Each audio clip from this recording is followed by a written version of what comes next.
एक और लड़ाई जो है वो कल शुरू हुई शेख वकास अकरम साहब की जानिब से, और जब वो उन्होंने प्रेस कॉन्फ्रेंस की, उस प्रेस कॉन्फ्रेंस में जब उन्होंने ऐलान किया तो पहले तो मेरा जो है वो दिल में ये चीज़ आई कि यार इसके पीछे तो सैड म्यूज़िक होना चाहिए था, कभी खुशी कभी गम, वो मतलब ये वाला म्यूज़िक जो है वो लगना चाहिए था, क्योंकि कितने बोझल दिल के साथ जो है उन्होंने ऐलान किया पाकिस्तान तहरीक इंसाफ ने कि हम ARY का बॉयकॉट कर रहे हैं। अंदाज़ा कीजिए आप, ARY।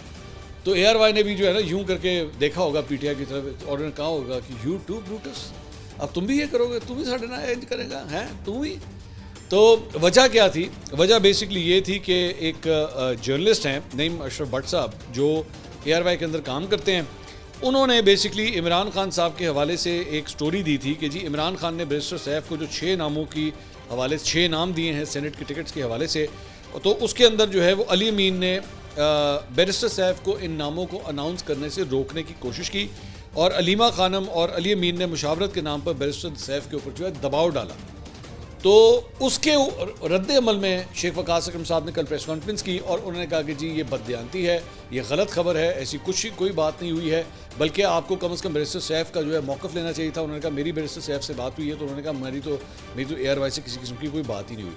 अच्छा, ज़हन में रखिएगा कि ज़रूरी नहीं है कि बैरिस्टर सैफ अपने मुंह से बताएंगे कि अगर वो प्रेशर डाल रहे थे किसी के ऊपर, ये तो कोई भी नहीं बताता ना, ये तो कोई थर्ड पर्सन भी हुई होता है। अब मिसाल के तौर पे हमने जो ऑडियो रिलीज़ की थी तो वो ऑडियो थी बिटवीन शेख वकास अकरम एंड आलिया हमजा, तो हम तो कह रहे हैं कि दोनों में से किसी ने नहीं दी।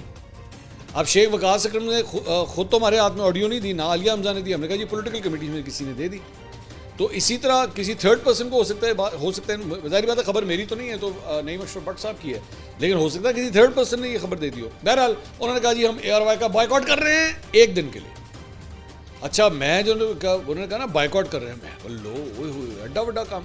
फिर उन्होंने कहा जी 1 दिन के लिए। तो मेरे जहन में आया, मैं वैसे तो बॉयकॉट बिल्कुल नहीं होना चाहिए। फर्स्ट ऑफ ऑल मैं तो इस पर कैटेगोरिकली समझता हूँ कि किसी किस्म का कोई बॉयकॉट नहीं होना चाहिए, ये गलत बात है। लेकिन 1 दिन का बॉयकॉट है, मतलब वो 1 दिन का बॉयकॉट तो बिल्कुल इसी तरह के बच्चे को कहा कि आज तेन रोटी मिलेगी तो आइसक्रीम नहीं मिलेगी ये क्या? तो बहरहाल ARY का बॉयकॉट, लेकिन जाहिर बात है ARY did not take this lightly, कि मतलब ये बिल्कुल उसी तरह है कि मुस्लिम लीग नून जो है वो जिया का बॉयकॉट कर दे तो मतलब आप अंदाज़ा कर सकते हैं मैं क्या कहने की कोशिश कर रहा हूँ।